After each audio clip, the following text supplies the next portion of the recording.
I'm nervous, but here we go. Oh my gosh.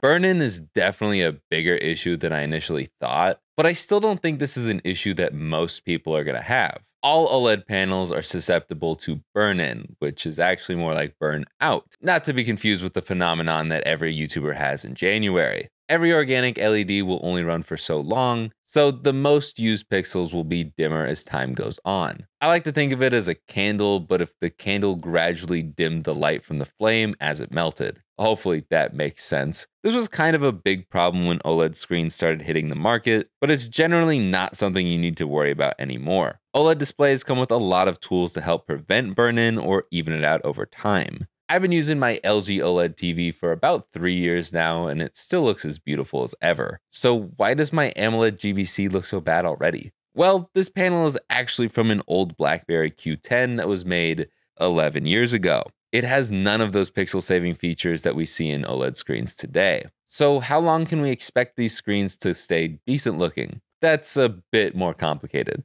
Back when this kit came out, I asked if I should pull a Bob Wolf and do some sort of burn-in test, and the man himself told me to. So I ordered some more kits and did just that. For this test, I was originally going to burn Bob's face into my GBC in his honor, but I wanted to make this test as realistic as possible, and I don't think a static image is very realistic. I wanted to simulate actually playing a game that had some static elements, but still had a lot of motion going on in full color. I also wanted to choose a game that a lot of people might play religiously. So I went with Tetris DX. It checks all those boxes, and its intro loop has actual gameplay in it. So I ran this at max brightness 24/7 starting on April 25th. And only 264 hours later, we had a very, very faint sign of burn-in. That is pretty bad, but this was at max brightness for 11 days straight. Realistically, most of you aren't going to have this at max brightness at all times and only ever play one game. So the majority of you shouldn't be too concerned. And I say that very confidently because about a month ago, I did a poll asking you all how often you actually play your Game Boy,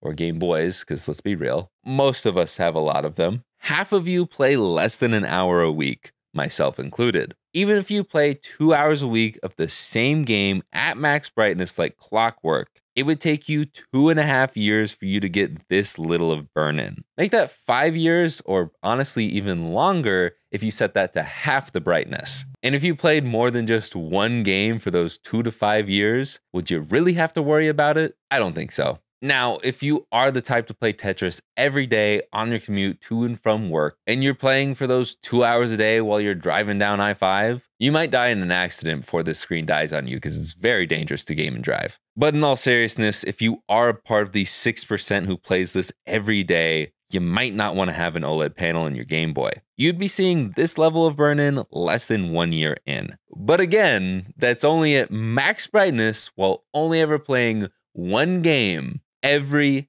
day. However, I didn't stop the testing there. On May 6th, I sacrificed my personal OLED GBC to run the same test at the middle brightness. And I continued the max brightness test to see just how bad this will get. And 50 days later, on the half brightness test, there was only a little bit of burn-in. It took 5 times as long to get the same level of burn-in as my initial results of the max brightness test. So yes, while your screen will degrade over time, I genuinely don't think this is anything for most gamers to worry about. As long as you aren't always at max brightness and aren't always playing the same game, I think you'll be fine. However, if all you do is shiny hunt, then you might just want to get a regular old IPS display. If you're still worried about burn-in, the best way to prevent it is to keep your brightness low and play a wide variety of games that have minimal static elements. That's really all you can do unless High-Speed Edo updates these kits to have pixel shift or some other sort of OLED care settings. Or if you're really smart, you can use today's sponsor PCBWay to make your own custom driver board and add those OLED care settings yourself.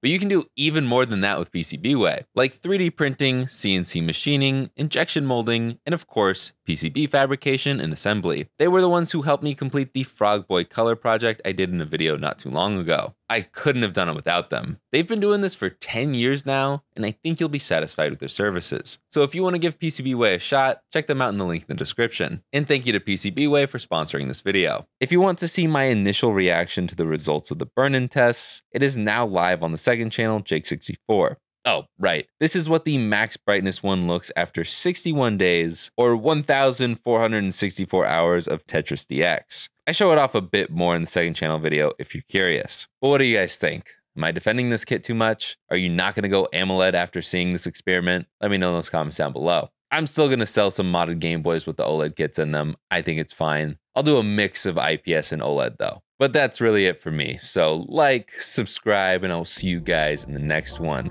Later, guys.